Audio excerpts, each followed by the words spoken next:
I'm Drake. I'm a co-pastor with Bryan, Trinity Reformed Church, Las Vegas. 4 kids, big fish tank. Pictures forthcoming.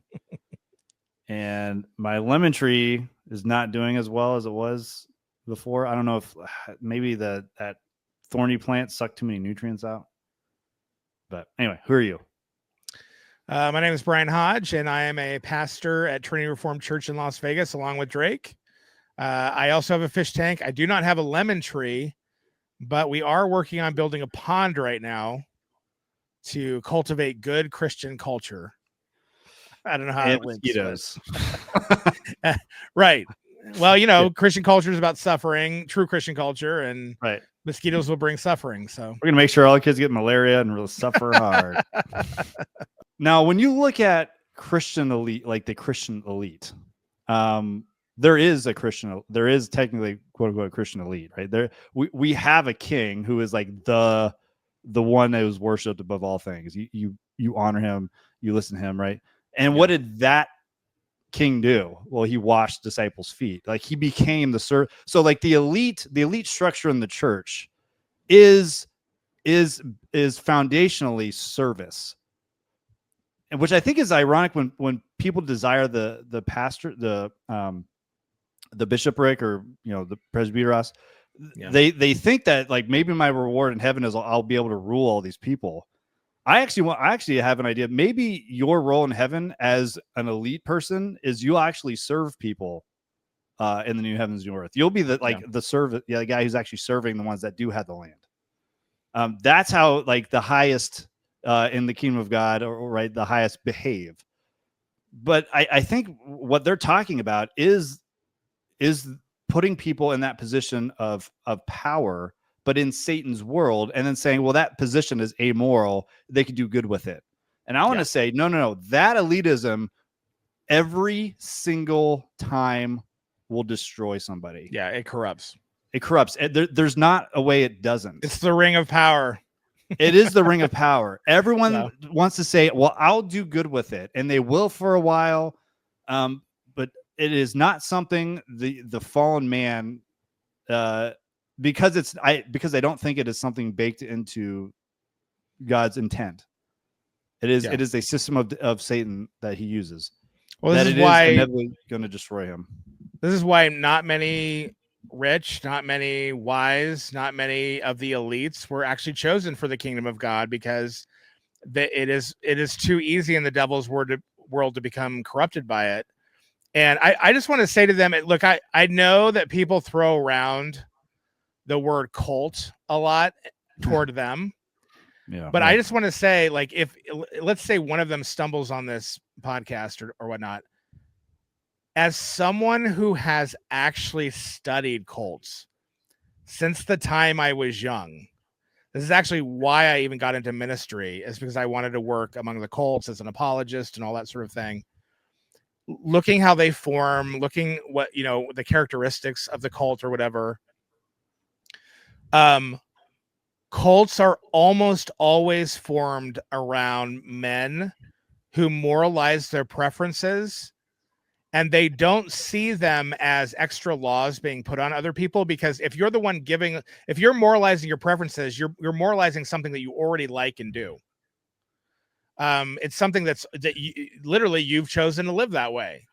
So you can't see the restraint. You can't see the law. You can't see what you're putting on others, because it's your preference and you feel free in it. And to your point, to where when you get people to conform, you can do that through peer pressures of a tiny town like that. You can get people to conform. You can give people a false dichotomy, because frankly, in a little town, if all they have is drugs and getting wasted and all of that, and you're the only people who look like, oh, pretty girls getting married, then you're going to jump on board there. Even if you don't have any commitment to Christ, you'll just be like, okay, well, maybe this Jesus thing is good because this is my only other option. But ultimately what you do is you're naturalistically bending people to act a particular way, to confess certain things, all that sort of thing. And that's ultimately what a cult does. And that's what cult leaders do. These guys keep saying over and over again, we're just regular people. We're just normal people. We're not crazy people. We're not weird people. It's like I've never met people. Well, I shouldn't say never. No normal person has to tell me they're normal. Most, well, yeah. Okay. But most people in cults are normal, regular people. They're not the zombies that are portrayed by Hollywood. They're regular people. This is why, like, when people actually meet people in cults, they're shocked that they're just like regular people, because they are regular people. Everyone's a regular person. I mean, there are freaks and everything, but like, for the most part, people in cults are regular people. That's not how you tell whether you're in a cult or not, or whether you're cultivating a cult. You tell by whether or not the preferences of the leaders that have not been commanded by Christ and have not been commanded by the king are being taught to the people in such a way to pressure them to think those are the right ways of doing things and these are the wrong ways of doing things. And so you teach yourself instead of Christ. And in that way, you become an antichrist. So my encouragement to these guys is to be very careful about moralizing their preferences. And I don't know how they're not going to do that if they're looking to build a monoculture, because I think at the get-go, if you're not talking about the meta, if you're actually talking about doing things a particular way, having certain preferences, this is the way you rule, this is the way you have leadership, this is the correct strategy for this is how we build a community, then you are actually replacing yourself. You're replacing Christ with yourself. Yeah, that is a valid concern. And, you know, to the end of moralizing your preferences, to what I've just stated, as far as pushing elitism as a endeavor, like to strive for that, and that they will cultivate and try to find people that have that knack. Then, as we talked about earlier, instead of hearing the admonishment of Peter and Paul and James, and a Christian ought to live a quiet life, then everyone's going to start seeking these positions that are going to like damage them, right? It's no longer, Christianity no longer becomes like the quiet waiting for Christ, as like Hebrews says, waiting for the inheritance day in and day out. It is now, well, Christianity looks like striving for the best. I must always have the best. I'm even if I'm Bill and maybe I'm not supposed to be elite, but then, you know, now I'm going to strive for the highest position I can get somewhere, do this, whatever. I think it puts an undue burden on people that will damage their families, ultimately damage what they're trying to do. It will damage the burrow. Like the burrow then just becomes cutthroat in the end, because if truly elite, these kind of elite positions are inherently destructive. They even make the statement, we shouldn't be coveting those people with power. You know, it's bad to covet people with power. Well, I'm sorry, but that position is designed to be coveted. That's what it's for. Yeah. Some people will get it. We have to have leaders. We have to, but it's almost like, you know, I pray for my kids. Lord, don't let them be in a position where like they're put in a position of like a serious leadership.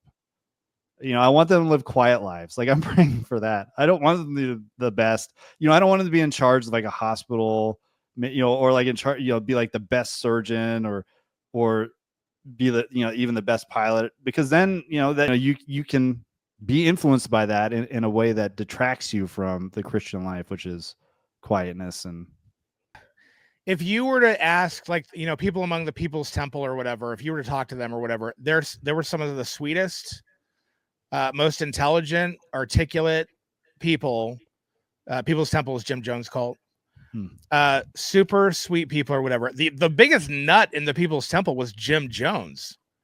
But because of his sloppiness in not being able to tell what was of God and required of him to teach the people, and what was his own preferences and political ideas and all of that, he absolutely murdered those people. Not just literally, he murdered them spiritually, mentally, emotionally.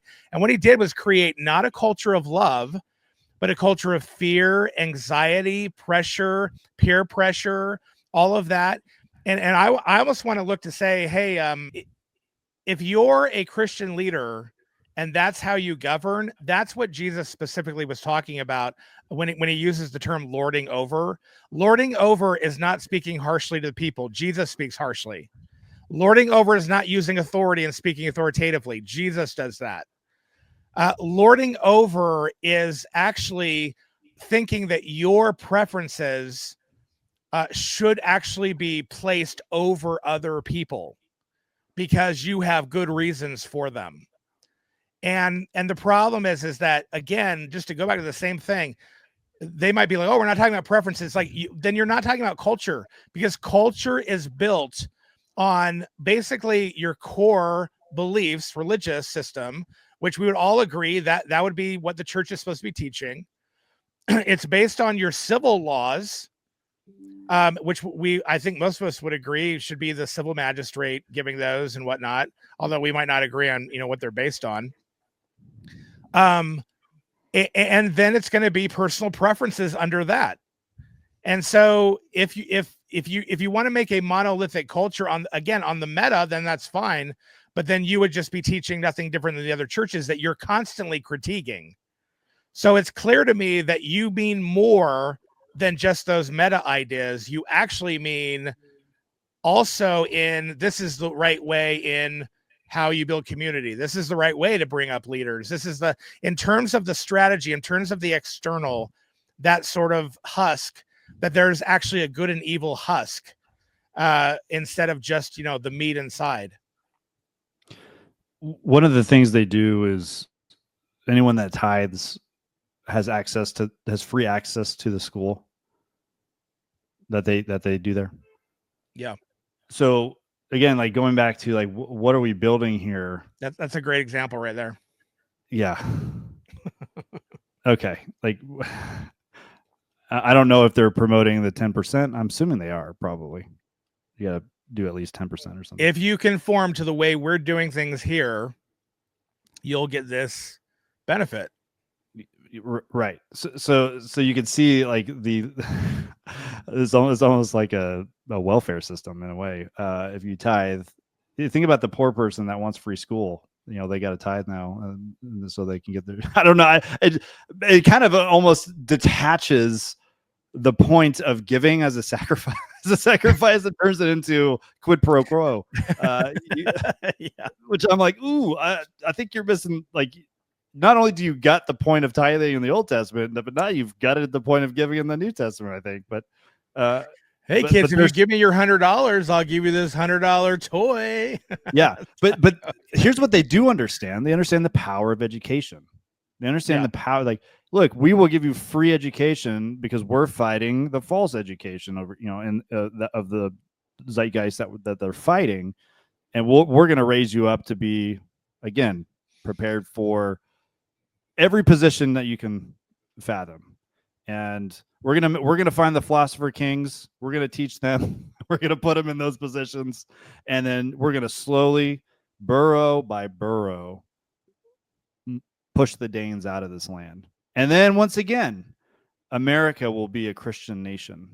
Yeah.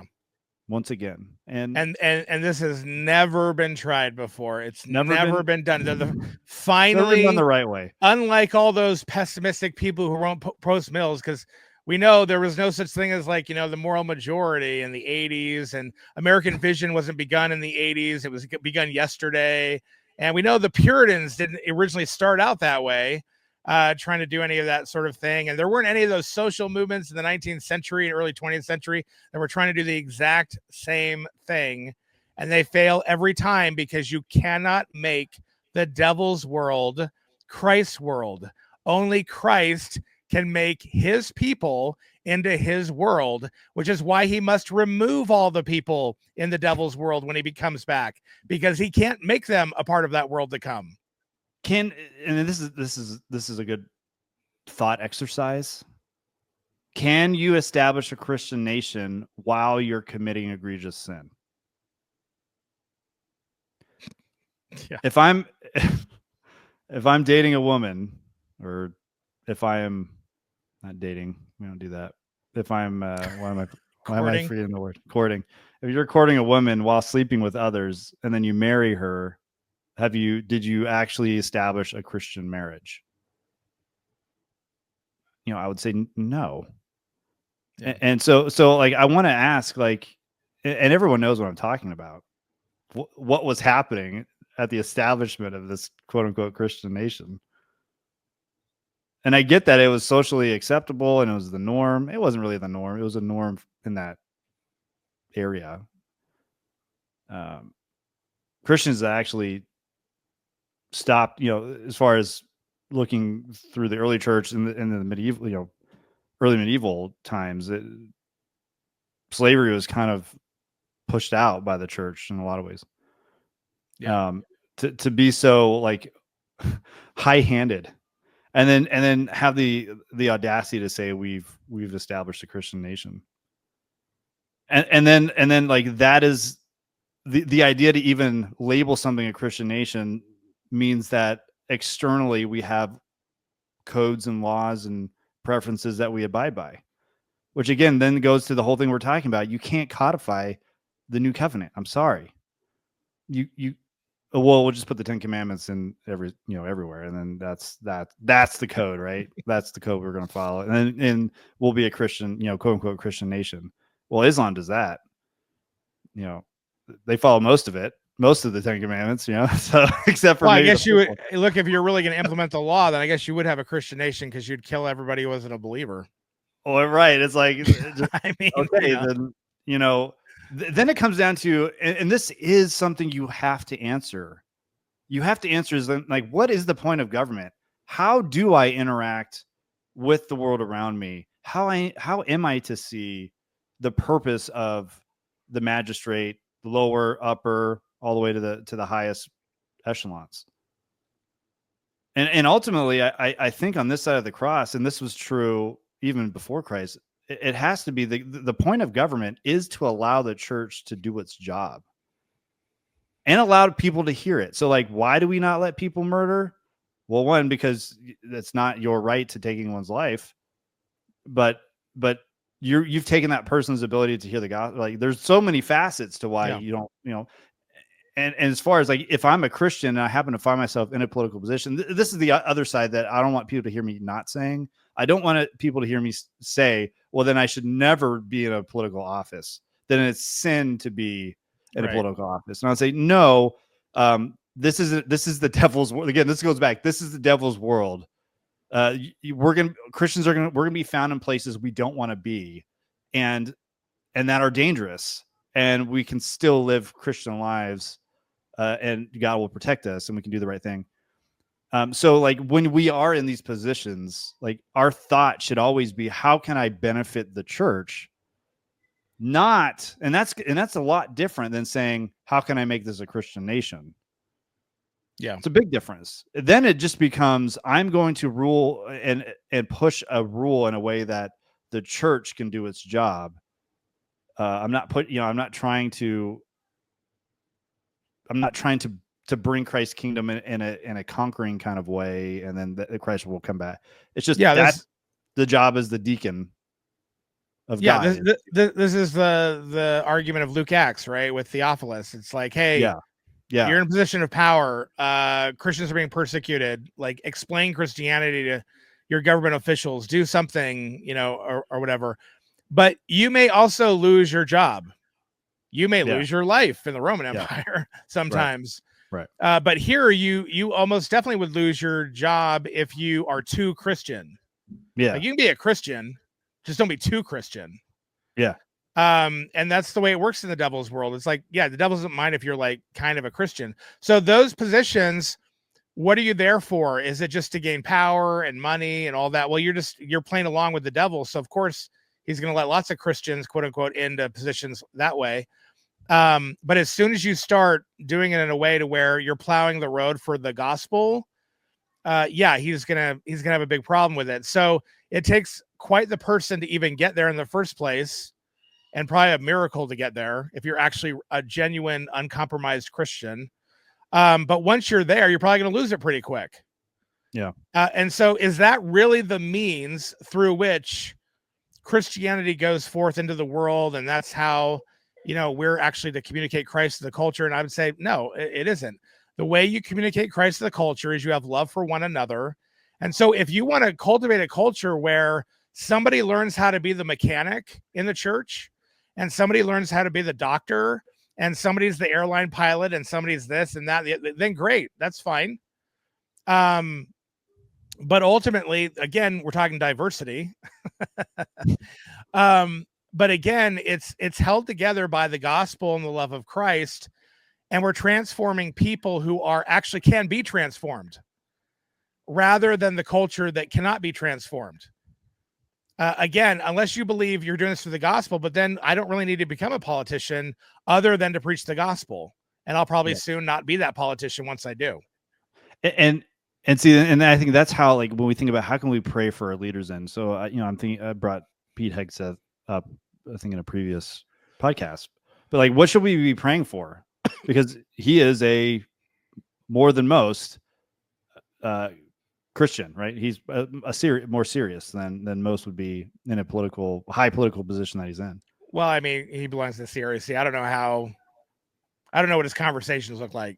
I don't either, but let's assume that. And the things I have seen, like, I think we can definitively say he is more vocal and consistent in the gospel than most, right? Well, because I think Trump has plowed the road there, right? He's plowed the road there, but then how, like, what are we praying for? It's like Hegseth is in a position that corrupts. Like, he is in serious danger. Yeah, he is. It's so easy to get wrapped up around your position. He's trying to conform the military to be a fighting force. And then you can slowly see, like, how those things can erode your mind and thinking, instead of thinking about things above, you're thinking about things here. And I don't think we appreciate the danger those Christians are in that are in those positions. And it's like, if I were a Christian in high office, I'd be reading Luke or Acts all the time, and I'd replace Theophilus and put my name in there, and just be like, all right, this is what I'm doing. So when I do send warships down to Venezuela, because you're gonna be a part of that. Like it is heavy, and you're making decisions that you're going to be judged on more than anybody else is going to be judged on. Well, that's why, again, in the Roman Empire, when you came out as a Christian, you likely that was going to be the it for you. I mean, yeah, it was not something to where, like, you could maintain both your position and being a Christian at the same time, because sooner or later you're seeing Christians die, and you're going to speak up for them, and then you're going to be accused, and then you're going to have to admit that you are, and then it's too late. That's it. Yeah, I found it funny, like, when I was watching some of the hearings for Trump's cabinet, the confirmation hearings. A lot of the questions from the Democrats were, can you go against Trump, right? Or are you just going to be a lapdog that does everything he says? And on one side, it's such a ridiculous question. But what I'd be asking is, could you be a Christian? Could you stand? Will you stand your ground when you're on that fork in the road? Yeah. And it's easy to say, and that goes all the way down to the janitor. It's not just the Secretary of Defense or whatever. When we come to those forks, and it's like, am I going to be a Christian here or not? We need to, man. But they're under so much pressure. Augustine talks about this a little bit, about the measure of a man, and everyone thinks the measure of a man is how much pain he can take, and like how many armies he commands, and how many soldiers respect him. But the real measure of a man is, can you take defamation? Yeah. Can you take your naming dragged through the mud for the sake of Christ? And most men can't. Most men can't do that. This is what we're called to, right? We're called literally to give up our name. Now, it's a different. We've said many times before, like, if your name is ruined, this is I think the message of First Peter. If your name is ruined, then it better have been ruined by other people, not you. Right. Right. Like if you ruin your own name, that's on you. Yeah. You ruined your own name. Right. But you need to be able to let other people ruin your name because they ruin Christ's name. So they're going to ruin yours. Yeah. And you're not going to be elite in the culture. Yeah. You're going to be the dregs of society as soon as you speak up like Paul. Paul's even saying to the Corinthians, hey, you guys can be quiet and you'll be respectable. But we actually have to talk. We can't. Yeah. We actually have to say these things, and everybody hates them. So we're the lowest scum of the earth in the eyes of the world. And anyone else who follows that is going to be. And I would say, like most Christians in our culture, if they're going to be vocal, then you need to be the dregs. You're not going to be the elite. If you're the elite, you are a cult. Something is wrong. The devil likes you for some reason, and that's not good. So if you are gaining success in this world, that's not a good thing. Or you spin it that is Christ taking dominion. See that, and that's ultimately the danger there. And that's why I say, and I don't see this discussed because I don't know if people are scared of it.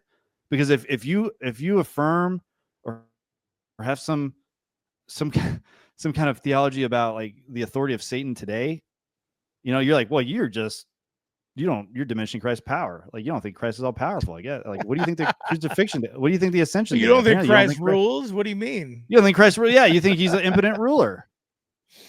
Yeah.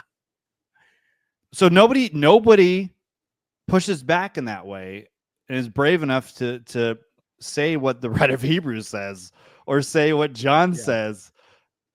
Right? Right. It's no, because Christ is the victor. Christus Victor, and victory is. He even calls them. I think they even say at one point in the video. What does he quote? He talks about sometimes you have to take care of your, those. I don't know. Sometimes you have to take care of those that are in your burrow, and then sometimes you have to go fight and kill the enemy, or something like that. And it's like, well, what does that mean? Like. Do you mean spiritually? Like, do you like? I would assume you do, but like, I don't know, because the town's gonna have to have a town guard, right? And it's gonna have to have a militia. Yeah, because you're talking about physically doing it, right? Like, I would say to anyone who's struggling over this question of whether Christ is ruling mediatorially, I would actually push back on that and say, Christ is the winner. So what has he been winning since the first century? Because it hasn't been the physical world. So if you say, oh, but he has to win that in order to be a winner, you're actually saying he's a loser. What he's been winning since the first century and wins today and will continue to win is everyone the Father has given to him. He loses not one. Right. And I almost think that because we make so many quote unquote natural Christians in natural ways, so we convince people over time, which again, this is how cults work, convince people over time to be Christians. That's not a biblical model of a Christian. A Christian hears the word and the Bible says they immediately receive it. Yeah. And it's a regeneration. It happens immediately, not progressively. And so if that's how Christ wins, then you need to actually argue not some progressive thing where, oh, over time he'll win the whole world. That's not what he does. He commands and it happens. That's where he wins. So if he commanded to get the whole world and he didn't get it, oh, and now you're the one saying he's impotent. Instead, we would argue, no, he has won everything he wanted from the first century on. As soon as he commanded it, it was done. And he has gotten everything he wants for the world to come, which is the world that has been subjected to him, not this world. Now, I don't know which flavor flavor ice cream they enjoy, if it's the progressive or if it's the at once, because like James White and Durbin hold the post-mill view of it is a massive act of the Holy Spirit. So all at once, not progressively. Right. Yeah. Well, would they then argue that Christ didn't want the world until that he wasn't reigning until then? Reigning until the massive thing came. So the idea, if Christ is reigning, the idea is since he's reigning, he's making the world his. is basically the idea that I'm getting from most of modern post mills, right? So if he's making the world his, and he makes something his when he claims it immediately, and he has not been doing that, then you would have to say, okay, the only other option is he's doing it progressively. Well, if you say, well, later, then you're saying that he didn't really want the world until later or something. Well, they might say that. They might say sovereignly because, he didn't. Because of the elect or something or whatever. Yeah, for reasons. So, reasons. But again, that's not Christ reigning until that point then, over everything. That's because they'll say he's got to put every enemy under his feet. So, yeah, but he's supposedly ruling like at the resurrection. He's literally, I've been given. That's what they quote all the time, right? I've all authority in heaven and earth has been given to me. Yeah, and therefore he's got to be ruling right then and there at that time. If that's true, then either it's got to be immediate or it's got to be progressive. But doing a progressive thing and then immediate means that he wasn't really ruling until that point, not over everything. Yeah, they would agree that. I think they would agree with that. I don't know. Yeah, I don't know how they would. I don't know. It's so confusing because it's again, when you get an unbiblical worldview, it's gonna be just confusing and confused. Yeah, and sometimes I have a hard time keeping track of like what belief systems evolved into what. But I know like Doug Wilson is kind of in between that. I think he's more on the. I think he agrees with White that something massive has to happen. It's not like Reconstruction and so yeah. So what they argue is they're laying they're laying the steel framework for the ones that when God saves this moment massively, that they'll be able to build the house from the framework that they're doing now. So they're plowing the road for the future idea or something, or so the town again, if God saves immediately through the gospel, why would you need that? Well, God's saving only a few right now, but later he's going to save a lot right now. So when a lot right now happens, and the fewer now are, have taken over towns, because you only need one righteous ruler. Right. He needs like government to be righteous in order to have Christianity explode. Yeah. Well, I think the idea is once Christianity does explode, you already have the righteous there. So it's kind of like, you open the gates from the inside.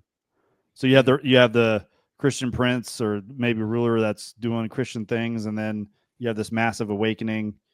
And then it's not like you have to reform the government. The government's already there because you only need one righteous man to control a lot of wicked people. So fruit before the tree.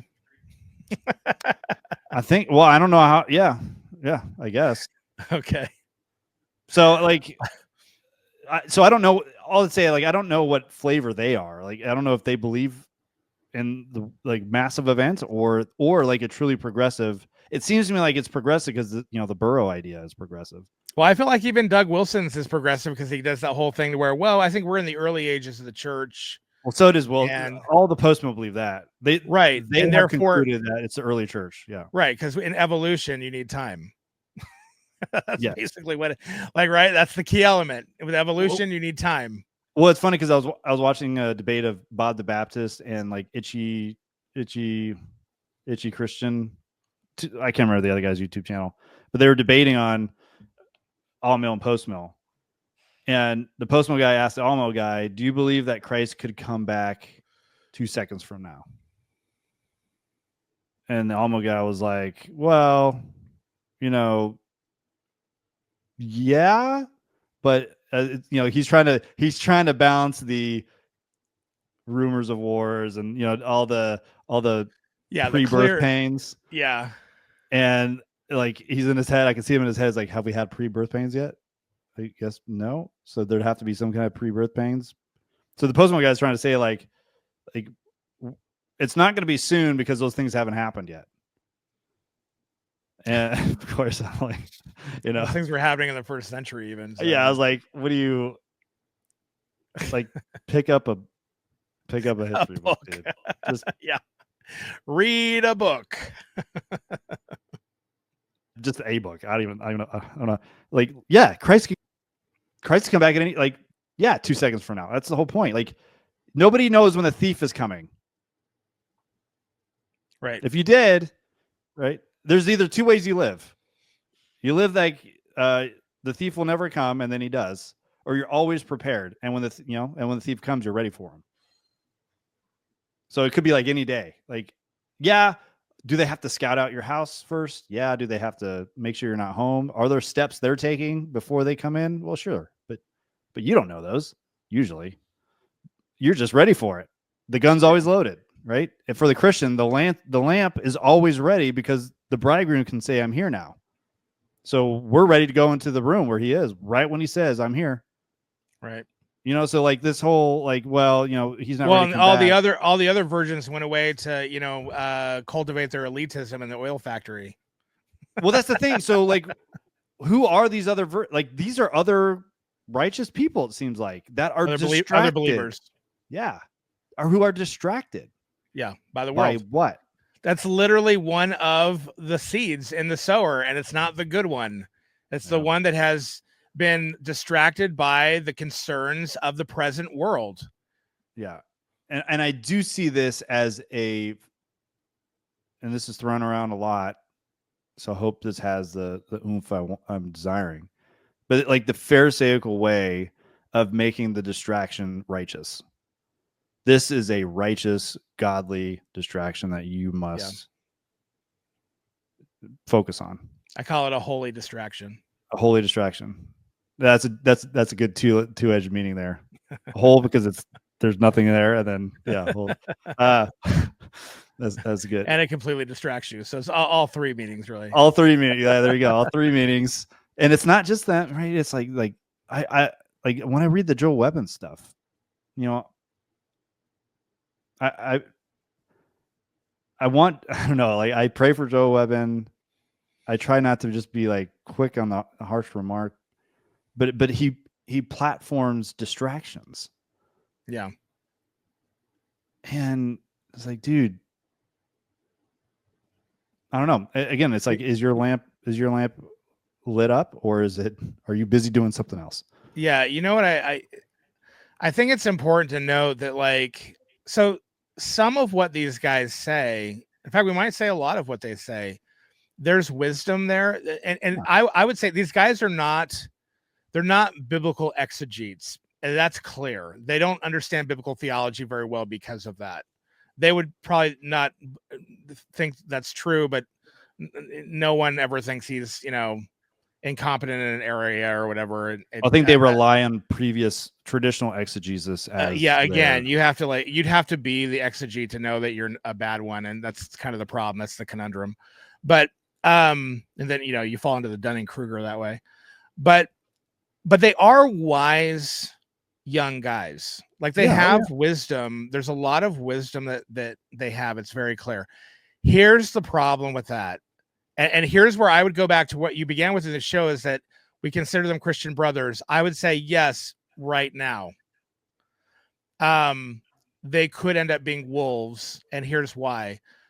And I cite this all the time. Marcus Aurelius is one of the most brilliant, wise men who have ever lived. The insights he has are amazing, far more than many Christians I've ever met. But he wasn't a Christian and he murdered Christians, so he's in hell right now. His one bad idea that governed so much else ruined the fact that he was wise in the everyday things in life.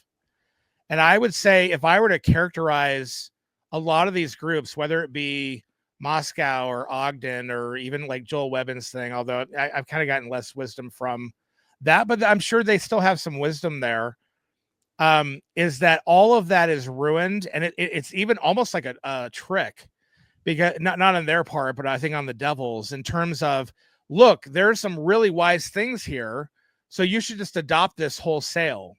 And the problem is there are some really bad ideas that are so bad that might turn that wisdom into a path of destruction rather than a path of life.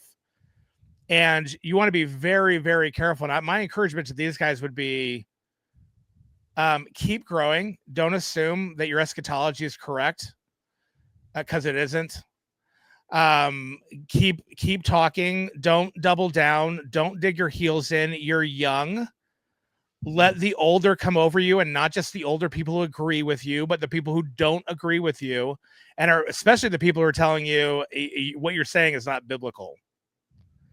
Or they can see things that maybe you can't see when you're young. To me, it seems like they're all young.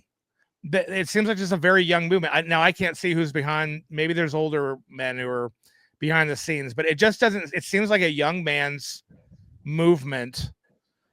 Even though there are a couple older guys there, even the older guys are kind of like, joining the young men in that regard, rather than governing them in a way that says, hey, you know what? Even if post-mill's true, it's not the emphasis in the Bible. So let's emphasize what Jesus emphasized, and let's let God handle everything else. I feel like we're back to Genesis, where Abraham thinks he needs to get up and shoo the birds away from the sacrifice. Yeah. And it's like, it's God's sacrifice, dude. Stop getting in the way. Yeah. Oh, well, God told me I'm supposed to have a child, so I must lie here about Sarah and tell them that she's my sister. And it's like, dude, God's got it. He's not going to let you die. He already made the promise. Get out of the way. Do what I told you to do. That's the idea. Like, God wants us to do what he told us to do, not what he didn't tell us to do. Those are secret things that belong to the Lord, but he revealed what he wants us to do. And it's not build culture. It's literally to make disciples and, build culture in the way that they're talking about. Make disciples. And if you want a culture, that's the culture, the meta culture. And that can tolerate a multicultural a family, because they're all governed by the one singular religion. This is said all the time, that if you want to marry someone, don't match up with that someone in terms of your hobbies. Don't match up with them in terms of what your secondary culture is. You want to have the same religion and the same values as that person. That's what binds people together. Everything else, opposites attract, but not there. That's what unifies people. And so that's our unity, and that's what the church needs to focus on. That's how we unify all cultures, not by making them monolithic, but actually by saying, no, you can be diverse in your preferences and in your cultural preferences, but you are all united in this one love of Christ and this one religion that he has set out explicitly. Yeah. That's the focus of the church, not this stuff. Yeah. And if people are looking for like, well, where's some practical, you've countered what they're supposing, what they're arguing, or what is your answer? What would you have us do instead of what they're doing? Because what they're doing sounds way more exciting, and I'll give them that. You want excitement and newness and all that. I know people that are moving up there because they're, I'll say, seduced by that. And, I think what they should be doing is not going up there. Not because it's a bad church, but even if it was like a church that we would recommend, like, why you leave? Why would you? There's a lot of issues of why you're leaving. Hey, carnivals look like something's happening. There's a lot of people going there. Yeah, everyone wants to go there. Special lights going on, but in reality, there's no one's actually taking care of the poor there or showing the love of Christ in 500,000 other ways. Well, I don't know. Hey, they can refine me as a leader. I know I'm good at something, and I can go be a leader there. I can show them what I'm made of. Or what I think what we would propose is what Paul would say, right? Like, if you're a slave, don't seek to be free. If you get that chance, that's great. But where you were saved, stay where you are. Like, if you're in a good church, that's obviously Paul's speaking to a church that he established, so that's got to be one of the requirements. But if you're at a good church, it's stay put. Don't try to go somewhere better. Don't try to find the best thing that's possible. If you got a boring job but a great church, thank God for that boring job.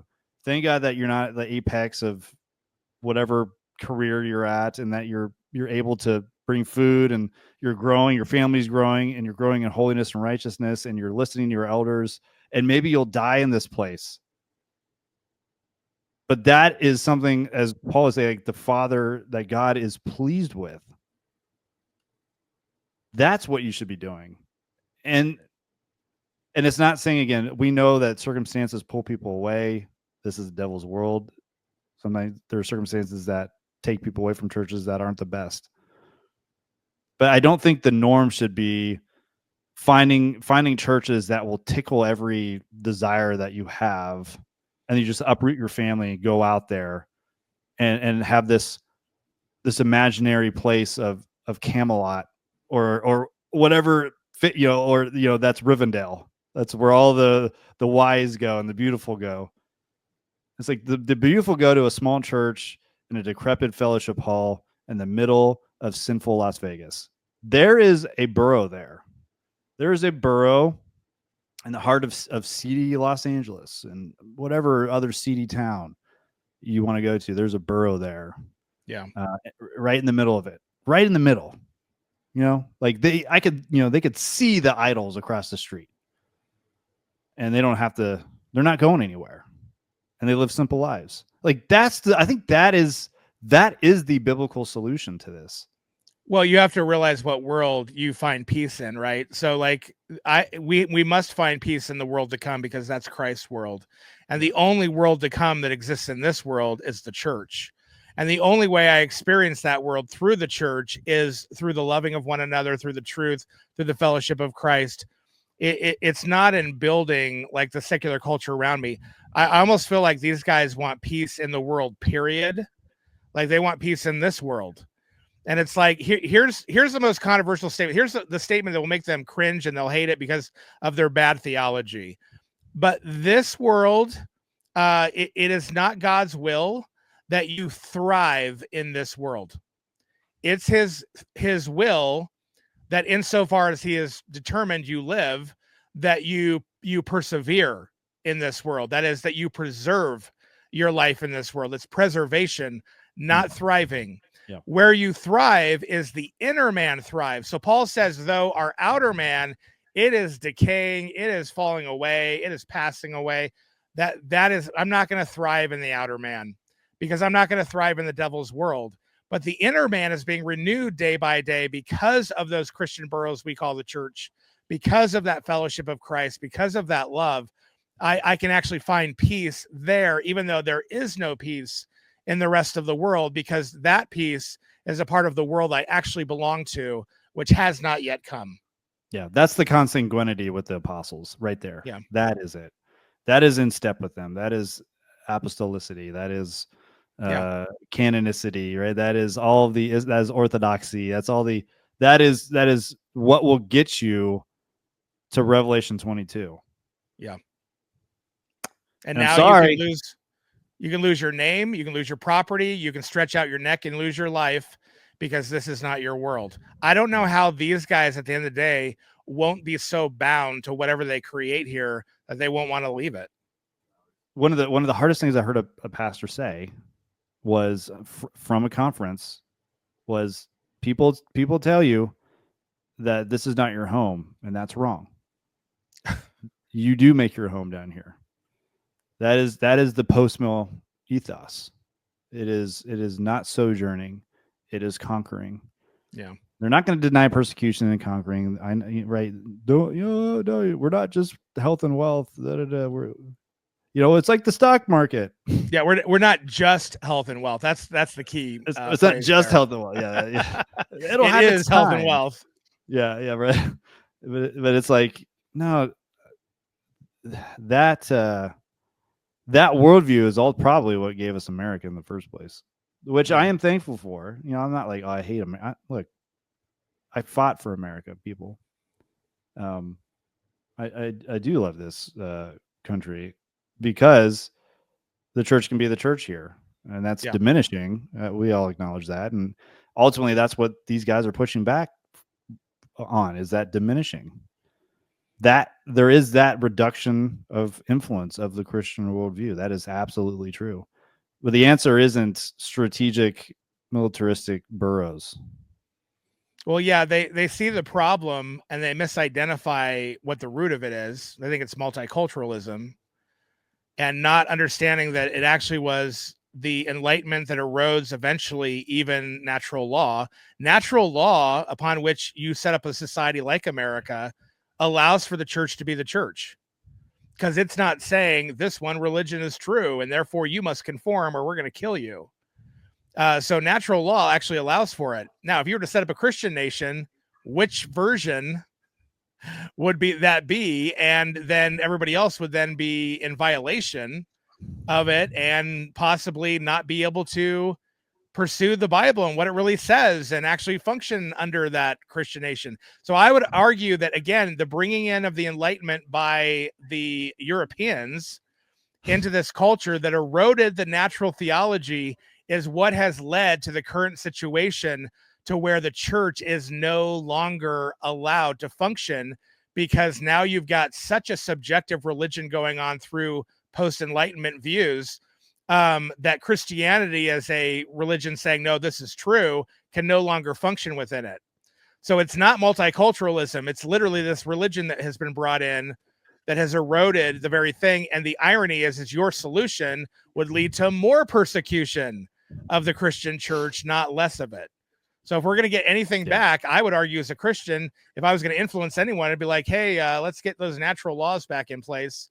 Let's actually understand that there's a worldview that is right and wrong, and let's talk about which one is and all that sort of thing, and not let this postmodern thing keep going. I was watching a Bob the Baptist. I think he's got a bright future ahead of him. And he was talking about Christian nationalism and the problems, and people are correctly identifying issues, but the solutions that the Christian nationalists are suggesting are very problematic. So, like when you had the Kevin DeYoung interview with that Hillsdale College guy, I think he was addressing that interview when the Hillsdale College guy said it's impossible to have a Christian nation, which I wanted to do. I might do just myself a little short response to that. But Bob the Baptist makes a good point. He says, a lot of Christians see the problem. They have the answers from these Christian nationalist guys. But when you look at the gap you have to jump to get to where the Christian nationalists want, you don't have a constitution anymore. I mean, the end result of Christian nationalism is monarchical. Now, yeah.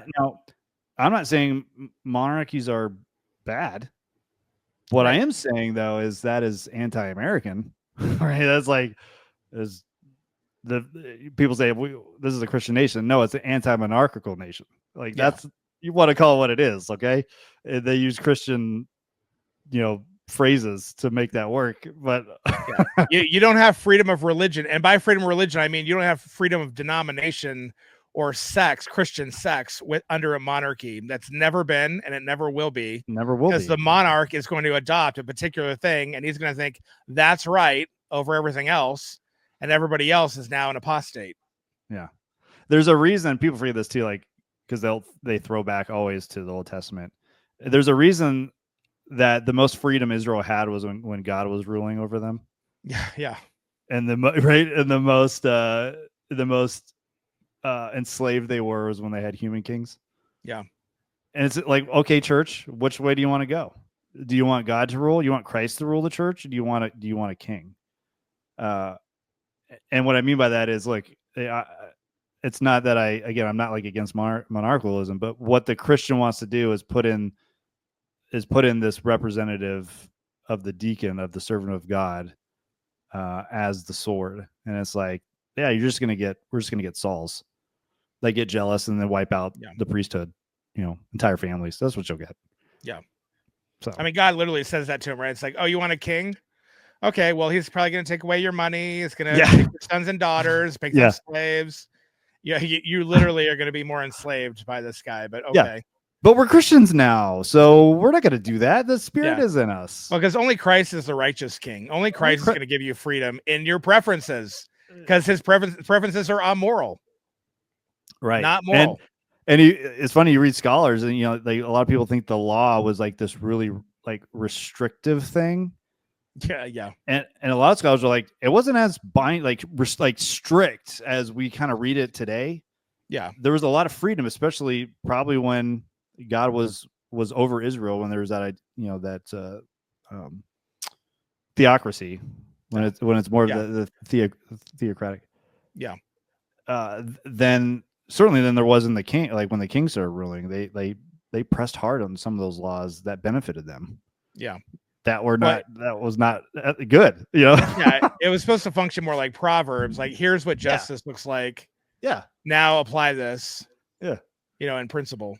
And ironically, that's exactly what would happen again. They were just, let's codify the new commandment. We'll just slap the first table of the law and say we'll rule by that. I'm like, no, that's not how you're gonna rule. You mean the second table? It's just I don't know, and I don't know why these Christians can't see it. Huh? Yeah, the first or second table. Usually, people do the some second. Will just right? say the first. Yeah. Oh, maybe people do the second. Well, again, if you do the first, then you're gonna kill everybody. That sounds true. Yeah, that's true. It's like, all right, well, how about the 5 commandments? Yeah. And then it's like, where do you even split up the second table? Yeah, exactly. Is it 4 or or 5? Obviously, this all bleeds into a million areas. But again, I just hope that these guys, I don't know, can be course corrected, because I do think that they have a lot of wisdom. And again, we probably would agree with so much. Obviously, we agree what they say about like patriarchy and egalitarianism. It's like, oh yeah, hierarchy, all of that. Like, I agree. And I agree that like certain people are chosen for certain things, and not everybody's the same. And we agree with so much. Mm-hmm. Like even the idea, like all pastors don't necessarily meet with everyone, and they don't necessarily do all things. It's like, yeah, that's what I've been trying to say for like a lot of this stuff I've been trying to say for years to people, and they're like, oh, I hate it. But it's like, so like we would agree on so much, but where they're wrong, they're really, really wrong. And that's the problem. Yeah. And like I was thinking, watching this video initially, it's not that their wisdom, like you said, I agree with a lot of it. It was, how are you applying this to your church or to your borough? Like, is this a borough principle or a church principle? What is this? I don't know what you're saying. Like you're in and out. You're in and out like church polity, and then you go into like the borough polity, but it's like one and the same. And you don't want squeaky, the leaders that don't want to be here. Like, what do you mean, the borough or the church? I'm not sure what you're talking about. It's just like having a person in the boat who's rowing in the wrong direction. Yeah. And it's going to stifle progress. And yeah, I've been in many leadership situations where you're trying to appease them, you're trying to listen, you're trying to be caring. Yeah. And at the end of the day, to use the Jim Collins good to great analogy, we're on a bus, we're going somewhere, we can move seats and we can figure out who sits in which seat, and it's right. But at the end of the day, if somebody has rotated to like every seat and they hate the way you drive the bus, they hate where the bus is going. Yeah. It's like the bus also has a door, and here's your stop. There's the bus, there's a door, get off the bus. Like, what do you mean? Like, would someone who, like, let's say you become a Christian Burrow and someone who wasn't a believer wanted to move into town, would they be allowed? I don't know. I don't think so. I don't think they would. Because that's the right to assembly, right? Remember the whole right to assembly thing where you had the whites only area? Again, it's a fortress, right? You're keeping that out. So it's a borough. Yeah. So that's the monocultural. Yeah. They would say this is a Christian. Like, I don't think unbelievers can move in there. Yeah. We don't serve your kind here. We don't serve your kind here. It's really just like this weird. Yeah. It's this weird New Testament version of like Qumran, or it is. Yeah. It's sectarian movements. Yeah. You see it in cults. Yeah. You don't see this in regular Christianity. This is not what happens. Like, you do have towns that become Christian, but not because they view themselves as like fortresses and strongholds against like other, culture impressing in or whatever. Unless other than people trying to kill you. Yeah. Yeah. Right. Yeah. I mean, and people would say that, well, you just don't like, would you defend your church? People trying to kill you? Like, well, yeah. But what does that have to do with a borough? Yeah. I don't have. Yeah, I could be out and about with unbelievers and shoot somebody that's trying to kill me too. Yeah, our struggle is not against flesh and blood, but I don't understand how they don't think it is. I don't know. All right, so that wraps up our Christian Burroughs. Be a Christian Burrow, but be in the city. I don't. We've kind of dragged this out. We've talked about it ad nauseum. I think almost at this point. We didn't go through the entire video. It's like 2 hours. Our response was 2 hours, so 1 for 1. But we got the principles. And again, if anyone from that church watches the video, we'd be happy to interact. So comment, like, dislike, join our Patreon, help our producer buy a car, or build a pond. We talked about a pond last time. Oh, and be a Christian Burrow, not a Christian Burrow. Right. Yes. Yeah. Good distinction there. Yeah. Try to listen to what we've said. And you'll make it in life. You'll get all the rewards you want. That's what we said, right?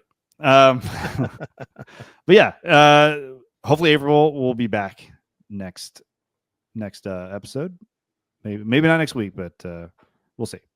Until then, thanks for watching. Peace. Bye-bye.